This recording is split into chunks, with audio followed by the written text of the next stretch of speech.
इस वीडियो में हम 5 ऐसे लफ्ज़ देखेंगे जिनके एंड में हाइट आता है। जिन भी लफ्ज़ों में जर्मन ज़ुबान में एंड पर हाइट आता हो वो हमेशा फेमिनिन होते हैं, तो इसलिए उनके साथ आर्टिकल डी लगता है।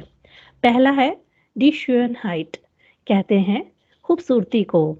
दूसरा डी Krankheit, बीमारी।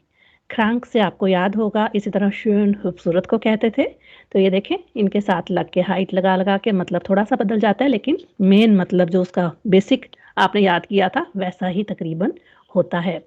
डी Gesundheit, gesund कहते हैं हेल्दी को, तो Gesundheit होता है सेहत। डी Freiheit, frei आज़ाद है, फ्री है, तो Freiheit आज़ादी। इसी तरह trocken कहते हैं खुश्क को, तो डी Trockenheit होता है खुश्की।